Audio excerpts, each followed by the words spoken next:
하나님 말씀 보시도록 하겠습니다. 마태복음 28장 19절부터 20절 말씀입니다. 신약 마태복음 28장 19절부터 20절 말씀입니다. 제가 가진 성경은 신약 52쪽, 53쪽에 걸쳐서 있습니다. 마태복음 28장 19절에서 20절 말씀입니다. 19절부터 20절 두 절 말씀이니까요. 우리 함께 보시면서 합독하도록 하겠습니다. 앞에 화면을 보셔도 됩니다. 함께 봉독하겠습니다. 그러므로 너희는 가서 모든 민족을 제자로 삼아 아버지와 아들과 성령의 이름으로 세례를 베풀고 내가 너희에게 분부한 모든 것을 가르쳐 지키게 하라. 볼지어다 내가 세상 끝날까지 너희와 항상 함께 있으리라 하시니라. 아멘. 오늘 귀한 분을 모셨습니다. 참 늘 이제 저희가 예배 때마다 선교지를 위해서 선교사님들을 위해서 기도하지만 참 여기 국내에서 사역하고 국내에서 이제 헌신하는 것도 어렵지만 사실은 선교지 가운데서 타문화권에서 선교하시는 그 선교사님들이 참 어렵습니다. 힘들고 또 어렵기도 하고요.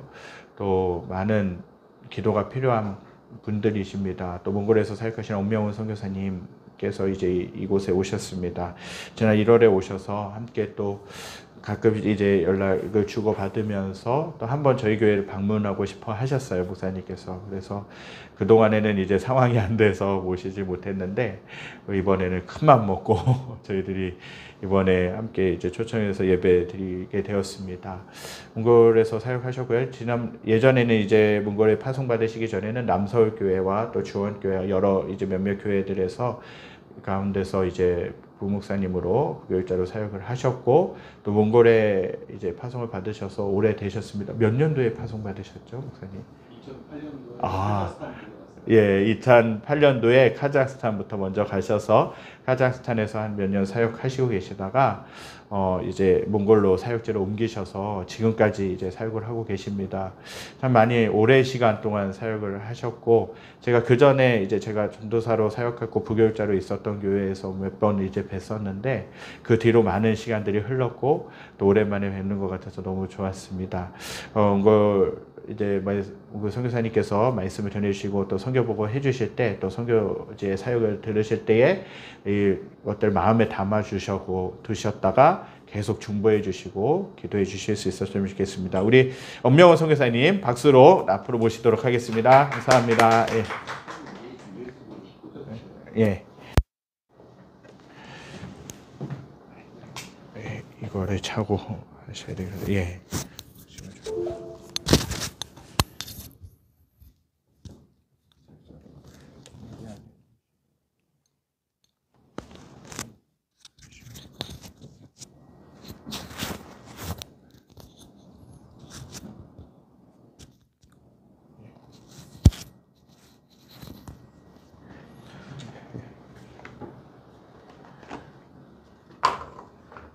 이걸 쓰시면 돼요. 이제 프리젠트 하실 때. 제 거 꽂았는데? 아, 꽂으셨어요.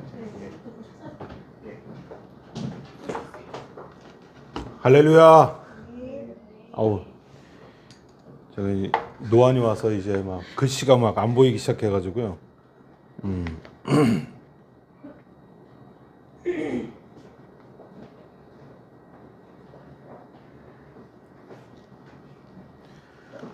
네. 네, 할렐루야. 저는 몽골 울란바타르에서 사역하고 있는 엄명훈 선교사라고 합니다. 저희 집사람과 저희 딸 세 가족이고요. 2008년도에 카자흐스탄으로 파송받았다가 2012년도에 쫓겨났습니다. 비자를 안 줘가지고 쫓겨나서 2012년도에 다시 이제 몽골로 파송을 받았습니다. 재파송 받았죠. 사실은 근데 2008년도에 원래 가기로 했던 나라가 몽골이었어요. 그때 2008년도에 그 카자흐스탄에서 사역하시던 박유석 선교사님이 우리 필요하니까 얼른 오라고 막 그래가지고 갔는데 저를 딱 받자마자 그분은 나가셨어요. 하여튼 카자흐스탄이 이슬람권이라 조금 어려움이 있었는데 결국에는 비자를 안 줘가지고 어떻게 뭐 있을 수가 없었어요. 예, 그리고 나서 이제 사역을 하고 있습니다. 저희가 그 선교부에서 우리 나사렛 교단의 그 선교 사역에 대해서 같이 사역을 나누게 돼 있거든요. 그래서 몽골 사역도 나눌 거지만 우리 맥커트만 우리 나사렛 교단의 사역에 대해서 같이 나눴으면 좋겠습니다. 우리 잘 아시는 바처럼 우리 나사렛 교단은 전 세계를 6개 지구로 나눠 가지고 사역을 하고 있습니다. 저희는 아시아 태평양 지구, 그래서 한국, 일본, 몽골, 중국, 홍콩, 뭐 동남아시아 쪽, 그 다음에 인도네시아 이런 쪽이 다 아시아 태평양 지구입니다. 전체 교회가 몇 개가 있냐? 뭐 아프리카 8,599개. 근데 아시아 태평양은 몇 개 있냐면 2,100개 있어요. 네, 이렇게 뭐 교회들이 있습니다. 아시아 태평양에 몇 개 교회가 있냐면 2,100개. 우리나라에 312인가 15개의 교회가 있다 그래요. 근데 이제 개척교회들이 코로나를 겪으면서 어려움이 있어가지고 문을 닫는 교회도 있고 한데 어쨌든 그래도 저희 교단 열심히 잘 섬기고 있습니다. 그리고 저희 회원이 몇 명이냐, 교인이 몇 명이냐, 우리 아시아 태평양에 지금 몇 명이냐면은 안 보이네. 13만 9,829명이 있어요. 저 안에 이제 우리 몽골 교인들도 포함된 겁니다. 우리 한국 교인들도 포함되어 있고요. 근데 보시는 바처럼 아시아 태평양이 제일 적어요. 인구로 따지면은 아시아 태평양이 월등히 많거든요. 근데 적어요. 왜 그러냐면은 중국 때문에 그래요. 근데 중국이 워낙 핍박을 많이 하다 보니까 저희 아시아 태평양 사역하는 중국 선교사들이 많이 나오셨어요. 그리고 많이 이제 좀 핍박을 받다 보니까 지금 저희가 알고 있는 가정은 4가정이 있어요. 4가정이 있고 뭐 타 교단들도 100여 가정이 쫓겨났으니까요. 예. 이게 재밌는 내용인데 우리 오늘 주일날 예배 드리는데 몇 가지 언어로 예배를 드리느냐? 여기 보시면 197개 언어로 드려요. 197개 언어 중에 한국어가 있고, 그 다음에 오늘 우리 몽골에서 예배 드리는 몽골어도 있고, 뭐 미국에서 영어도 있고, 뭐 저 카자흐스탄에서는 러시아어도 있고, 막 이렇게 언어가 막 여러 가지로 있는 겁니다.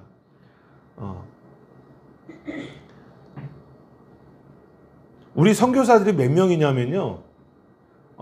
지금 선교사들이 492명이에요. 492명. 492명이 가정이 아니라 선교사예요. 저 한 명, 저희 집사람도 선교사거든요.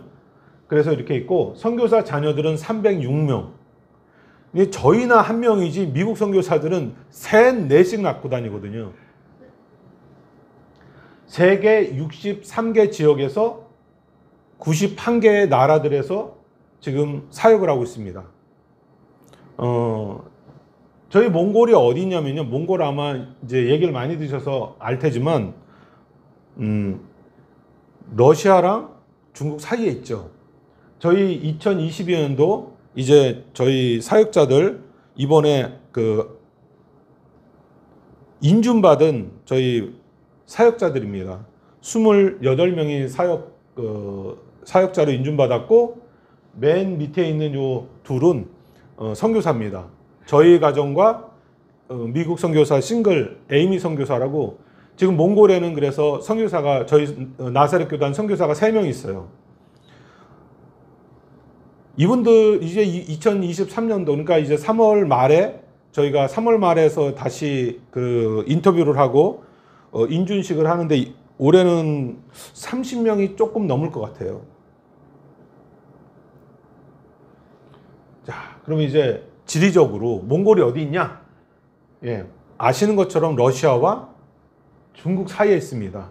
그러니까 내륙 국가예요. 그래서 밖으로 나가려면 러시아를 통하든 중국을 통하든 나갈 수밖에 없는 내륙 국가입니다. 그러다 보니까 이 몽골이 러시아나 이 중국의 눈치를 많이 볼 수밖에 없어요. 이 두 나라가 만약에 국경 걸어 잠그면요 고립돼요. 아무것도 할 수가 없어요. 그러다 보니까 이 몽골의 그 아주 질 좋은 수많은 자원들을 중국이 아주 싼 값에 아주 그냥 도매급으로 아주 잘 가져가요. 저희 그 교회는 아시는 바처럼 몽골의 수도는 울란바타르, 그 다음에 제가 10년 동안 살았던 그 러시아 국경 쪽에 다르항이라는 그곳에서 제가 10년 동안 있었고요. 저희 교회들은 주로 울란바타르와 다르항의 교회들이 있고, 그리고 이제 가정교회가 에르트네트, 그 다음에 흡도아이막, 저쪽에 4번 흡도아이막이라는 곳에 있는데 가정교회가 지금 있습니다. 가정교회는 뭐냐면은 구역예배처럼 예배 드리는 거예요. 저희는 그거를 교회로 카운트를 하거든요. 저 흡도아이막이 얼마나 뭐냐면은 1500km예요. 1500km면은 자동차로 시속 100km로 쉬지 않고 15시간 가면 돼요. 근데 그거는 한국의 좋은 도로에서 갔을 때 얘기고, 여기는 이제 편도 2차선이에요. 막 그러다 가다 보면 막 도로가 파여 있어요. 도로 상황이 안 좋고 그러다 보니까 어디는 비포장도 있고, 뭐 그러다 보니까 뭐 20시간 뭐 막 그렇게 걸려요. 한 번에 쭉 가기보다는 중간에 하루 자고 가죠. 그러니까 이틀 걸려요. 가는데 이틀, 오는데 이틀. 그러니까 한 번만 뭐 가서 거기 하루만 자도 5일이 이렇게 소요되니까 저희도 아직 못 가봤어요. 사실 보고를 지난 여름에 받아가지고 제가 이 사역자한테 방문하겠다고 얘기를 했는데 올해 아마 저희가 방문하지 않을까 싶습니다. 예, 저희 나사렛 교회 현황이 지금 울란바타르에 마라나타 교회, 밝은빛 교회, 세미레 교회, 그리고 한 곳의 가정교회 이렇게 있고요. 다르항에는 슈렌노르 교회, 헤비타트 교회, 그리고 이제 한 곳을 좀 더 개척하려고 하고 준비하고 있습니다. 에르트넷 가정교회, 그리고 흡도아이막의 가정교회 이렇게 있습니다.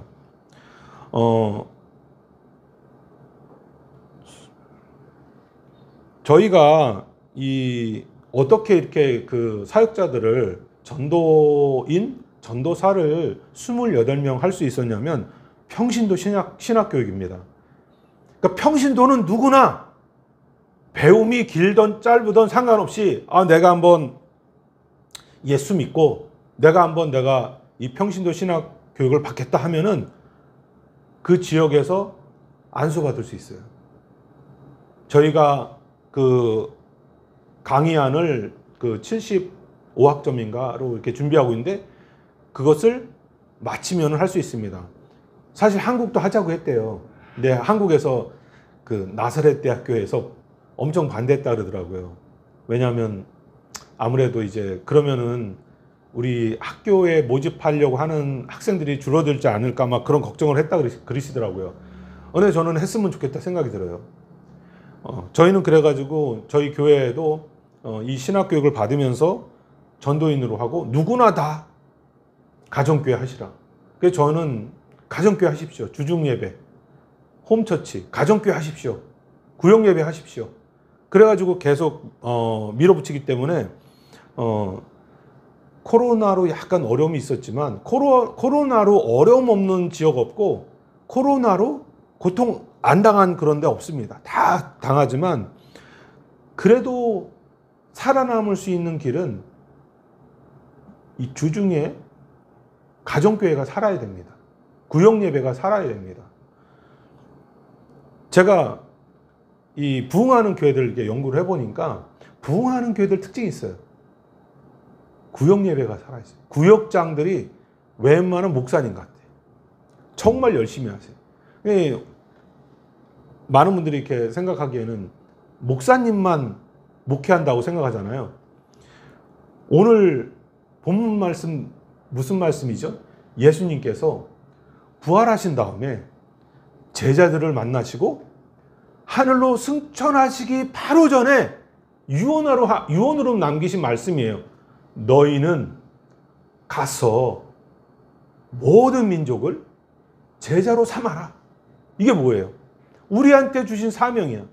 근데 이 사명이 한국교회 많은 분들은 목사님, 전도사님만 하는 줄 알아요. 그럼 목사님, 전도사님만 천국 갈 거예요? 말이 안 되잖아요. 모든 사람에게 주신 명령이기 때문에 사실 이 말씀은 누구한테 준 거예요? 나한테 준 거예요. 그런데 이렇게 얘기를 하다 보면 그럼 어떻게 제자 삼아야 됩니까? 그다음부터 이제 문제가 생기죠. 왜냐하면은 안 해봤으니까. 저도 교회 다닐 때 저는 사실 30살까지 감리교회 다녔습니다. 우리 목사님이 저 제자 안 삼았어요. 그냥 예배만 드렸어. 그 제가 19살 때, 20살 때 제가 하나님을 그 CCC 모임에 가서 만났는데 어떻게 해야 될지 모르는 거예요. 제가 만약 그때 신천지 만났으면 저 신천지 교인 됐을 거예요. 왜? 제가 그때 알고 싶은데 가르쳐준 사람이 없어요. 목사님도 안 가르쳐주고. 그렇게 사실 좀 목사님하고 이렇게 다가가기가 좀 어려웠어요. 좀 이걸 끊어야 돼요. 한국 교회는. 어쨌든 이 평신도 신학교육을 통해서 모든 평신도가 리더가 될 수 있고 지도자가 될 수 있고 하나님이 보내신 사역자가 될 수 있다는 것입니다. 모든 사람이. 배움이 크나 마느나. 여러분 박사 받았다고 목회자라는 게 아닙니다. 한국 교육이 너무나도 큰 착각이 있는데 절대 그렇지 않아요. 성경에도 없는 거를 성경처럼 믿고 막 그렇게 하니까 지금 많은 어려움이 있다고 저는 생각을 합니다. 저희가 이 전도사 인준할 때는 인터뷰도 하고 교육도 합니다. 3박 4일 동안 아예 호텔을 빌려가지고 지방에 있는 모든 교인들 불러가지고 합숙하면서 합니다. 인터뷰하고 그래서 이제 그 8월 달에 증을 주지요. 8월 달에 성결 세미나를 합니다. 이 8월 달에 저희가 캠프를 빌립니다. 4박 5일 동안 캠프를. 모든 교인들 다 초청을 해요. 시간 되는 분들 다 와라. 근데 평일날 하다 보니까 이제 직장 다니는 분들은 못 오시죠. 이때도 한 200여 명 참석해가지고 같이 했는데, 교단 인증, 그 전도사 증서도 주고, 이제 사역을 독려를 합니다. 마지막에 이제 저희가 헤어지기 전에 사진 찍었는데, 사진 찍으면서 이제 저희가 파송식을 하는 거죠. 가서 이제 더 사역을 열심히 하시고, 그냥 교인이 아니다. 여러분들은 뭐예요? 하나님이 부르신 하나님의 사람이에요. 하나님의 사람은 다 리더예요. 하나님의 사람은 다 리더예요. 무슨 신학 교육을 받아가지고 리더 되는 거 아닙니다. 신학은 그냥 학문일 뿐이에요. 학문 배웠다고 해서 신앙이 성장하지는 않습니다. 신앙이 성장하려면 성경 읽고 기도하고 성령 받아야지 신학교 100년 다녀도 신앙은 성장하지 않습니다. 신앙과 신학은 다른 문제예요. 너희는 가서. 이게 무슨 얘기입니까? 가야 돼요. 그러니까 사건이 일어나려면, 기적이 일어나려면 가야 돼요. 가만히 있으면 아무 일도 벌어지지 않습니다. 집안에 있는데 무슨 일이 벌어지겠어요? 가야 돼요. 어딜? 일터로. 사람 만나는 장소로. 내 생활의 터전의 장소로. 가야 돼요. 사실 집에만 있으면 병들어요. 가만히 있으면 병들어요. 누구나. 아무리 멘탈 좋은 사람도 집안에만 있으면 병들어요. 가라고 하십니다. 아브라함도 불렀잖아요. 너는 본토 친척 아비 집을 떠나서 가라. 왜? 죄된 지역을 떠나가라. 왜? 내가 너를 선택했기 때문에. 여러분들이 왜 이곳에 왔어요? 죄된 세상에서 떠나서 이쪽에서 특별 교육 받으려고 주일날 지금 부르신 거예요. 여러분 응했고. 뭐예요? 하나님이 나를 부르셨다는 거예요. 이 확신이 없으면 이 자리에 있겠습니까? 근데 중요한 게 가가지고 해야 될 게 있어요. 모든 민족을 제자 삼으라. 그러니까 모든 민족, 아이들. 제가 몽골에 가가지고 처음에 안 되잖아요. 언어도 짧고. 생각을 해보세요. 제가 언어를 한 1년 반, 2년 이렇게 배우면서 제 언어 실력이 무슨 이렇게 설교할 실력이 되겠어요? 안 되죠? 아니, 영어를 초등학교, 우리 때는 이제 중학교 때부터 고등학교 때까지 주로 배웠는데 6년 배우잖아요. 영어로 말 됩니까? 회화 못해요. 외국인 만나서 헬로 물 좀 물어보려고 그러면 도망가. 네. 진짜로. 왜? 말을 못해. 왜? 6년 동안 그래도 못하잖아요. 근데 제가 무슨 거기에서 2년 한다 해서 무슨 잘하겠습니까? 그러니까 애들을 불러모으는 거예요. 애들. 그래서 초창기에는 이 뭐 풍선, 놀이기구 막 그런 거 해가지고 저희 집사람이 많이 수고를 했죠. 그렇게 이제 시작을 한 거죠. 아이들하고. 아이들 오면 어머님이 어디 계시니? 부모님 연결되고. 예, 그렇게 돼서 이제 한 번, 두 번 되면서 이제 교회가 된 거죠. 시련로로 교회가 먼저 생기고, 그 다음에 이제 지교회로 헤비타트 교회 이렇게 두 개를 또 개척하고 이렇게 된 거죠. 그러니까 교회가 그렇게 되는 겁니다. 그리고 특이한 게 제가 이게 2년 만에 이제 교회를 같이 하다 보니까 잘 안 되잖아요. 근데 제가 성경은 알지만 이게 말로 표현하는 거는 좀 어렵잖아요. 그래서 성경 공부는 하는데 성경 공부한 다음에 어떻게 했냐면 주일날 설교자를 그때 지정을 했어요. 당신이 설교를 하시오. 근데 몽골은 참 희한한 게 있어요. 교회 나온 지 한 달밖에 안 돼도 성경 공부한 다음에 오늘 배운 것대로 가지고 그대로 주일날 설교 좀 하시오. 그러면 네, 그래요. 신기하죠. 한국 분들은 10년, 20년 다녀도 설교 좀 해보세요. 그러면 아유, 목사님 제가 무슨 설교를 해요. 그리고 다 못한다 그러잖아요. 이게 좀 다르더라고. 그런데 사실 구역장 하시는 분들 보면 구역에서의 어떤 보면 이게 똑같이 교회의 작은 모습이거든요. 거기 보면 하잖아요. 똑같아요. 저도 설교 연습해봤겠어요? 저도 아동부 교사하면서 처음에는 조그맣게 아이들 분반 공부하면서 그러다가 갑자기 전도사님이 이게 바뀌시면서 텀이니까 교사들이 교대로 설교를 하기 시작했어요. 그렇게 시작한 거예요. 그러니까 뭐예요? 해봐야 늘어납니다. 그러니까 은사도 해봐야 개발됩니다. 아니 사역을 안 하는데 무슨 은사가 개발되겠어요? 기도하는데 뭐 치유 은사가 있는지 말씀의 은사가 있는지 찬양의 은사가 있는지 뭔지 뭐 해봐야 뭐 알 것 아닙니까? 그리고 처음에는 아무리 작은 거라도 주님의 영광을 위해서 귀하게 사용하면 이게 부풀어 오릅니다. 이게 놀라운 기독교의 역사입니다. 저는 정말 평범한 사람이거든요. 믿음도 평범하고 교회도 평범하게 다녔고 저는 그냥 어릴 때부터 좀 교회 다니면서 교회가 놀이터였고 교회 놀러 가면 그냥 내 세상이야. 교회 문을 어떻게 열 수 있는지를 다 알아요. 그리고 교회 주방에 가면 김치가 어디 있고 막 다 아니까 우리 중고등부 때 애들하고 라면 사가지고 가지고 교회에서 끓여 먹고 그랬어요. 김치는 거기 항상 있으니까. 저는 이게 교회를 놀이터처럼 자랐지 사실 믿음은 없었어요. 근데 믿음이 들어오니까 문제가 생겼어요. 성경이 막 읽혀지는 거예요. 성경은 읽혀지는데 문제는 궁금한 게 생기는 거예요. 자꾸만. 이걸 물어볼 사람이 없는 거예요. 근데 그때에 저를 도와준 분이 담임 목사님도 아니고 청년부 담임 전도사님도 아니고 제 친구였어요. 서울신대 신학과 그 학생이 저를 도와줬어요. 성경은 이렇게 읽고 아침마다 묵상은 이렇게 하고 저에게 그런 것들이 신앙의 훈련이 됐던 거죠. 그때는 몰랐죠. 꾸준히 하다 보니까 이제 지금의 제가 이렇게 된 거겠죠. 모든 민족을 제자로 삼으랍니다. 넘치는 교회 사명이 뭡니까? 제자 삼아야 돼요. 교회가 착각하는 게 있어요. 10명을 전도했대요. 뭐 100명을 전도했대요. 여러분 여기 교회 나온 게 전도가 아닙니다. 여기에 200명이 앉아있다 그래서 전도가 된 게 아니에요. 그럼 그 중에서 진짜로 예수 믿고 헌신한 사람이 누구예요?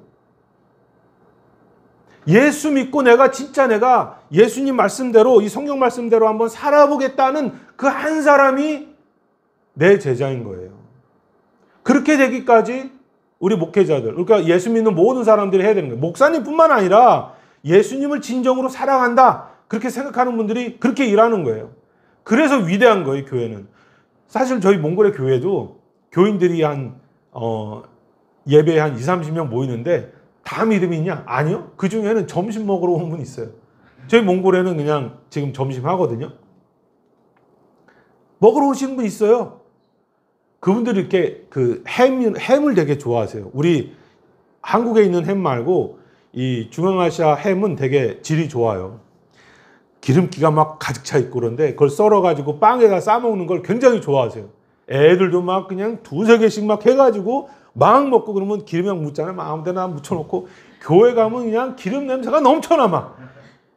우리 교회는 그래서 막 기름 냄새가 넘쳐나요. 양기름 냄새가. 아, 처음 오시면 충격받아. 야, 몽골에 이런 냄새구나. 몽골 냄새라 그러거든요. 저희도 이 몽골 양고기 냄새가 참 부담스러워요. 피를 안 빼서. 피를 안 빼니까 냄새가 나잖아요. 근데 이 사람들은 전통적으로 아기 때부터 그렇게 먹으니까 이게 고향의 맛인 것이에요. 이거 이해를 하셔야 돼요. 고향의 맛이야. 이 사람들요, 한국에 와가지고 고기 맛보면, 아, 우리 고향에서 먹었던 피 안 뺀 그 냄새 나는 고기가 맛있다 그래요. 저한테도 맨날 물어봐요. 아, 몽골 고기 맛있지? 아, 그렇지. 몽골 고기 풀만 먹으니까 사료를 안 줘요. 건강엔 좋아. 맛은 즐겨. 맛은 즐겨가지고 저희 집 사람이 안 해줘 잘. 고기도 잘 싫어하는데 냄새 나고 즐겨도 잘 안 해줘요. 근데 그 사람들한테는 뭐냐면 고향의 맛인 것이에요. 그걸 먹고 싶어요. 그래서 제가 이번에도 온다 그러니까 어떤 분이 전화를 막 하시는 거예요. 그러면서 한국에 자기 누가 있는데 뭘 갖다 줄 수 있니? 그래서 제가 간단히 음식 안 됩니다. 음식 안 됩니다. 왜냐하면 이 사람들이 몽골 만두 있어요. 양고기만 100% 넣는 거. 양고기만 100%. 몽골은요, 상에 고기가 안 올라오면 그건 밥이 아니야. 부인이 나를 사랑하지 않는 거예요. 네? 진짜 그래요. 그래서 몽골 사람들은 아침부터 해가지고 그 있으면 최고야. 이 사람들은 정말 그래요. 근데 저는 고기 음식 안 됩니다 그러면, 왜냐면 우리 세관에 걸리거든요. 안 됩니다 그러면 전화 뚝 끊어요.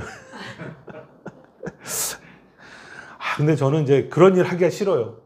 그게 불법이고, 응? 제자를 삼으라잖아요. 그럼 제자 어떻게 삼냐? 여기서 이제 막히는 거예요. 아유, 목사님, 저는 배운 것도 없고요. 어떻게 제자 삼아야 될지 몰라요. 되게 쉬워요. 여러분들 우리 무협 영화 보시면 성룡이 처음에 막 깡패들한테 얻어 터지다가 길거리에서 어떤 사람이 막 거리니 구해주잖아요. 그러면 그 사람이 막 무술 잘하는 거 보더니 찾아가가지고 저 좀 제자로 삼아 주십시오. 안 돼. 며칠이나 무릎 꿇고 그래가지고 그래 한번 받아주마. 내 테스트를 한번 통과해봐. 그러면서 막 이상한 거 주잖아요. 그걸 다 해. 그러면서 이제 제자로 훈련받죠. 처음에 뭐부터 해요? 청소하고 이상한 기초훈련. 뭐 팔 뻗치고 막 뭐 퍼나르고 막 이런 거 기초훈련부터 하잖아요. 그러다가 어느 때 되면 뭐라 그래요? 이제는 다 됐다. 하산해라. 똑같아요. 예수 믿는 사람도 성경을 읽고 성령을 받고 이제 준비가 되면 누구나 할 수 있어요. 가서 전하는 거예요. 친구를 만들고. 친구를 만들어 예수님을 전하고 그 다음에 뭘 해야 돼요? 양육해야 돼요. 훈련시켜야 돼요. 어떻게? 성경 말씀으로. 그게 성경 공부고. 제자 훈련은 특별해요. 한국 교회는 이 제자 훈련에서 실패를 한 거예요. 왜? 제자 훈련은 이건 굉장히 영적인 문제라 여기 구역하듯이 수십 명 앉아놓고 그렇게 제자 훈련 되는 법이 없어요. 제자 훈련은 사실 1대1 아니면 2대1 굉장히 친밀하게 해야 돼요. 그래야 제자 훈련이 돼요. 100명이 새신자로 앉아있다 그래서 내 제자가 아닙니다. 그 중에 한 명만 되면 돼요. 한 명만. 그러니까 우리 인생에서 한 명만 내가 제대로 전도하면 예수님이 한 달란트 남겼다 그러는 거예요. 5명 내가 제자로 만들었어요. 그러면 5명 달란트 된 거죠. 내가 방앗간에서 떡을 만드는 기술이 있어요. 내 떡은 누구보다도 쫄깃쫄깃하고 맛있어요. 그럼 그걸 먹어본 사람이 배우러 올 거 아닙니까? 선생님, 제가 선생님의 제자가 되고 싶습니다. 그래, 오너라. 대신 나랑 같이 아침에 성경을 읽어야 하고 이렇게 해야 되는데 괜찮겠냐? 하겠습니다. 그러면서 여러분들이 그 사람에게 예수님을 믿는 인격을 보여주면 이 사람이 물어볼 거예요. 선생님은 언제나 동일하게 흔들림이 없이 바르게 설 수 있냐?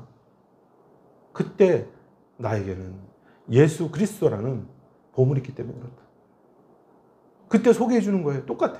여러분들이 인생에 그 노하우가 있잖아요. 충분히 할 수 있잖아요. 아이, 얘기를 잘 들어주는 거 너무 좋은 달란트예요. 얘기를 잘 들어주는 거. 사람들이 너무너무 좋아해요. 그렇잖아요. 목사들은 친구가 별로 없어요. 말하길 좋아해가지고. 얘기를 들어줘야죠. 그러면은 사람들이 불러요. 왜? 얘기를 하고 싶은데 들어줄 사람이 없는 거예요. 그러면 좋은 그룹이 되고 말씀을 나누고 기도해주고, 몽골 분들은 기도해준다 그러면 그렇게 좋아해요. 그래서 저는 그냥 이제는 조금 이제 몽골화가 조금 됐다 보니까 뭐 가가지고 인사하고 그냥 하면서 바로 기도해주겠다 그러면 좋아해요. 우리 교회 나오시라고. 물론 나오는 사람도 있고 안 나오는 사람도 있고 해요.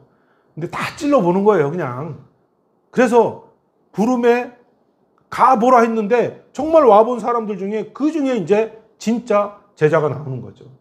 아무것도 안 하면 아무 일도 일어나지 않습니다. 저희도 코로나 때문에 많이 힘들었는데 주중 구역 예배를, 사실 이분이 처음 나오신 분이에요. 저 아저씨 손 모으고 기도하시는 분. 믿음이 있어서 이렇게 하는 게 아니에요. 몽골 사람들은 불교 영향권이라 기도한다 그러면 되게 좋아하세요. 기도한다 그러면. 이제 옆에 있는 분은 부인이신데 몇 달 먼저 나오셨다가 남편이 나온 거예요. 여기를 몇 번 출석을 하신 거예요. 가정교회에. 교회로 안 오시고 주중에 하는 가정예배에, 구역예배에 출석을 하신 거예요. 몇 번. 이렇게 하다 보니까 이 구역 사람들하고 친해지잖아요. 그러다가 뭐 한두 달 있다가 교회 나온 거예요. 지금도 마찬가지예요. 지금 우리는 이제 넘치는 교회는 지금 인원이 아주 화기애애하기 때문에 바로 오셔도 됩니다. 그러나 이제 조금 더 커지면은 사실 교회 왔는데 아는 사람이 없어요. 그러면은 뻘쭘하잖아요. 그런데 구역 안에서 이미 뭐 6, 7명, 7, 8명 친해졌어.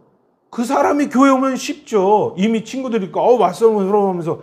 그러면 정착률이 7, 80%가 더 높아요. 그러니까 사실은 교회 새 신자로 오잖아요. 무조건 아는 척 하셔야 돼요. 아우, 새로 오셨어요. 인사해주고 막 그래야 돼요.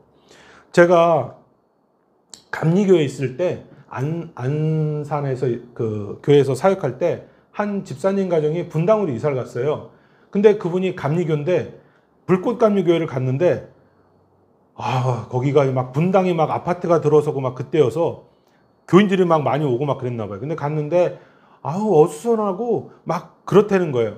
그래가지고 거기 좀 다니다가 감리교인이니까 감리교회를 먼저 간 거죠. 옆에 있는 세해된 교회를 갔대요. 옆에 있는 세해된 교회를 갔더니 거기는 딱 가자마자 알아보더래. 우리 교회 새로 오셨죠. 그러니까 이분이 마음이 확 열린 거야. 그래서 세해된 교회 그냥 또 다니시더라고. 그게 뭐예요? 알아봐야 돼. 그러니까 말을 많이 해야 돼요. 처음에 오신 분은 애기랑 마찬가지. 처음에 우리도 입장 바꿔서 생각하면 기독교 문화가 좀 특이하잖아요. 여기 처음 오면 얼마나 뻘쭘해요. 그죠? 우리가 근데 아는 척하고 얘기해주고 뭐 이렇게 인도해주고 여기 앉아 계시면 뭐 밥도 갖다 주고 이러면 얼마나 좋아요. 그러니까 이상하게 부흥하는 교회는 그게 잘 되고 그게 안 되는 교회는 안 되더라고요. 제자 어떻게 삼아요? 그 사람을 감동시켜야죠. 그 사람을 우리가 정말 인격적으로 끈끈하게 맺어줄 수 있도록 우리가 잘해줘야 돼요. 처음에 잘 안 오죠. 전화해가지고 주일날 어떻게 내가 같이 갈까? 가가지고 태워오고. 이게 다 상급인 거예요. 사실 초창기에 그렇게 해주는 사람이 있어야 그래야 교회가 부흥합니다. 어쩔 수 없어요. 사람은요. 목사님이 설교를 잘한다고요? 천만의 말씀. 10년 들어보세요. 아무리 잘하는 설교도 10년 들으면 그게 그거예요. 10년 들으면.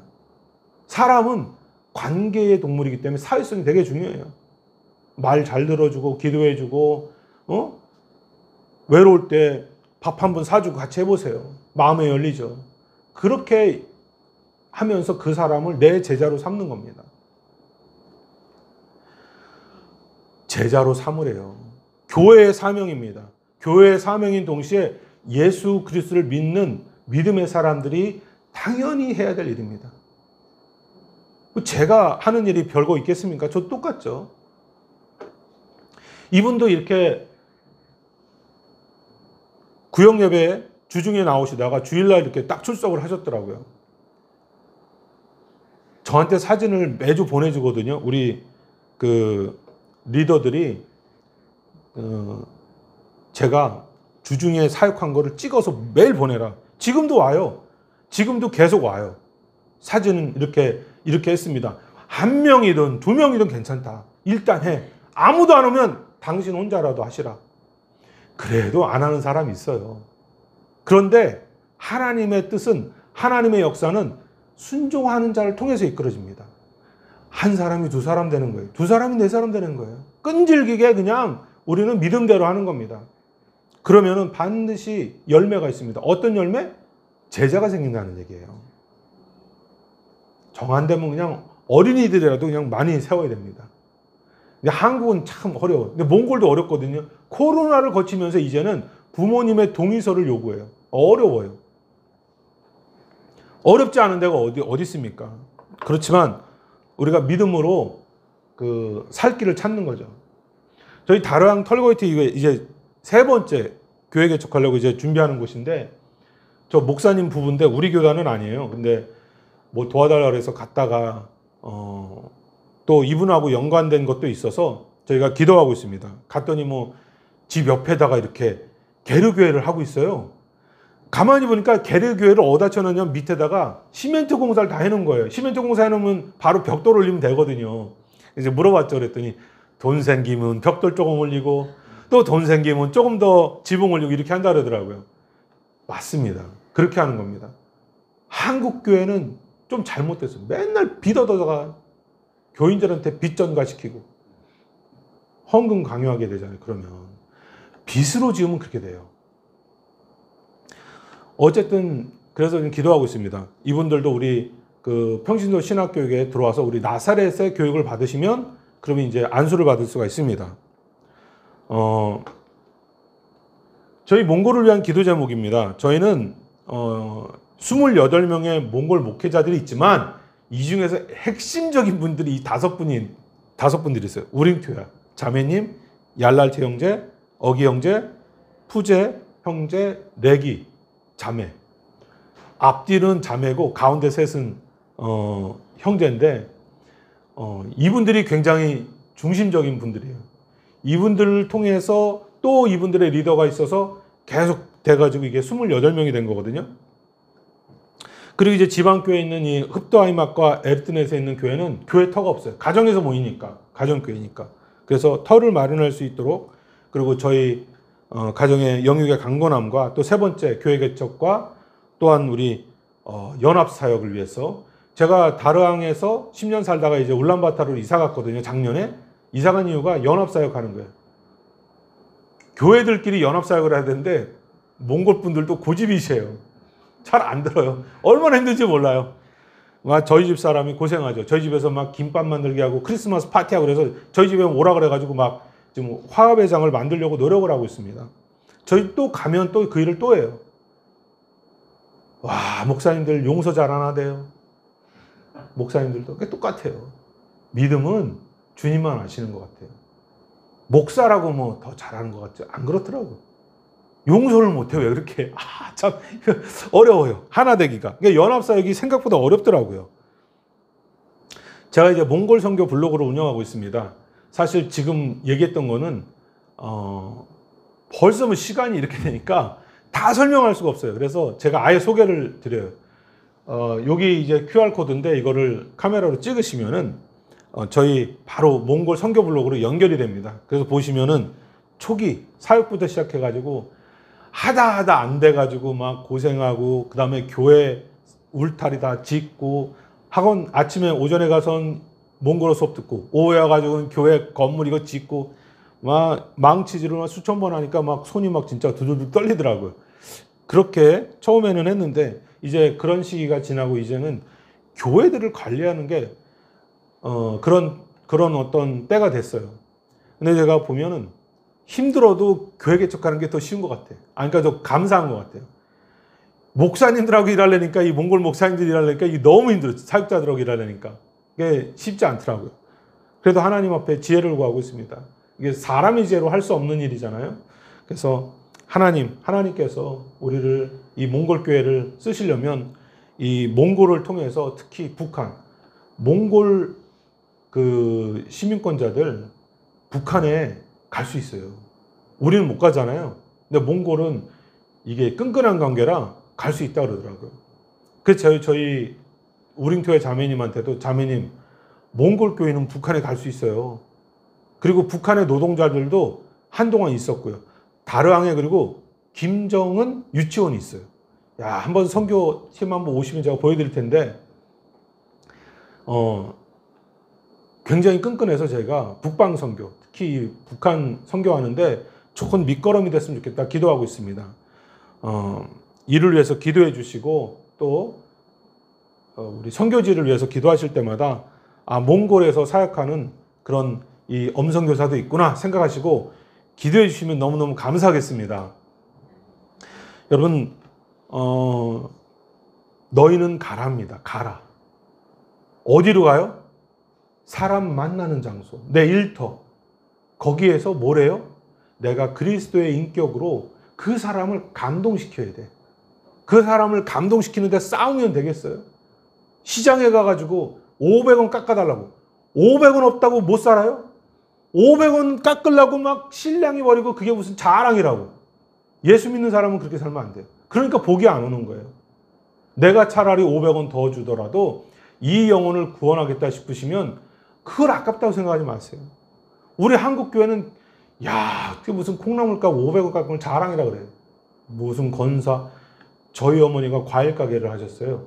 근데 저희 어머니가 뭐라 그러냐면, 제가 다른 교회들마다 해가지고 그 야채 가게 하는 거기 그분이 그러는 거예요. 저기 모 교회 집사 온다고. 저분은 오면은 무조건 깎는데요. 뭐 예를 들어서 콩나물이 뭐에 2,000원이면 일단 1,500원부터 시작하는 거예요. 그러니까 이분이 아예 콩나물 가격 올려버려요. 그분만 오면 콩나물이 2,500원이야. 자기는 막 깎아가지고 2,000원이라고 좋아하잖아요. 사실은 그러면은 2,500원인데 내 미치는 셈 치고 준다 막 그러면서 막 이렇게 준다는 거예요. 여러분, 그래서야 되겠습니까? 근데 우리 그리스도인 중에 조금 인격이 약간 부족하신 분들이 이제 막 그렇게 시장에서도 싸우고 막 그런 경우가 많더라고요. 여러분, 그러시면 안 됩니다. 우리는 내가 만약 이 500원으로 저 영혼을 살 수 있다면 한번 내가 손해볼 수 있어야 된다고 저는 생각을 합니다. 저도 몽골에서 살다 보니까 외국인 세가 있어요. 외국인 세. 외국인은 비싸게 불러요. 시장 가면 저 외국인이잖아요. 그러면 이거 뭐 하나 살라 그러면 현지인들은 1,000원이면 저한테는 1,200원 막 이렇게. 처음엔 그 화가 났는데 지금은 그러려니 해요. 그래, 먹고 살려니까 그러지. 그래서 저도 그냥 웬만하면은 가격을 알고 가든가 아니면 옆에 사는 거 눈치껏 보고 하다가, 아니면 그냥 그래, 200원 잘 먹어라, 그냥 그러고 말아요. 처음에는 그게 굉장히 상처였는데 이게 제가 부족한 거였어요. 혹시라도 우리가 이런 사소한 것에서 실패하지 마시고, 우리가 천국 백성인데 우리가 하나님 나라의 영광을 위해서 희생을 해야 되잖아요. 예수님도 하늘나라의 모든 영광을 버리고 이 땅에 오셨는데, 근데 그분은 그렇게까지 하셨는데 우리는 그렇게 못하잖아요. 그런데 우리는 그 몇백 원, 몇천 원 그것 때문에 막 인생을 걸고 그래서 되겠습니까? 절대 그런 일이 없었으면 합니다. 우리 기도하겠습니다. 하나님 아버지, 주님께서 승천하시면서 저에게 마지막으로 명령하셨습니다. 너희는 가서 모든 민족을 제자로 삼아. 아버지 하나님, 저희가 압니다. 저는 제자로 삼기에는 능력도 부족하고 힘도 없고 물질도 부족하고 부족한 것 투성입니다. 그러나 주님께서는 명령하셨습니다. 주님께서 명령하셨으면 분명히 채워주실 것을 믿습니다. 주님께서 도와주실 줄로 믿습니다. 부족한 부분을 채우시고, 입술이 부족하면 입에 성령님의 능력으로 말하는 권세를 주시고, 물질이 부족하면 물질을 채워주시고, 주여, 이 부르짖는 자에게, 제자를 세우기를 원하는 자들에게 주님이 주시는 놀라운 은혜를 경험할 수 있도록 채워주시옵소서. 우리가 가는 곳곳에서 웃음이 있게 하시고 관계 회복이 있게 하시고 용서가 있게 허락하여 주시옵소서. 주님으로 영광 받아 주시옵소서. 이 모든 영광을 오직 주님께만 올려드립니다. 주님으로 영광 받아 주시옵소서. 예수님의 이름으로 기도했습니다. 아멘.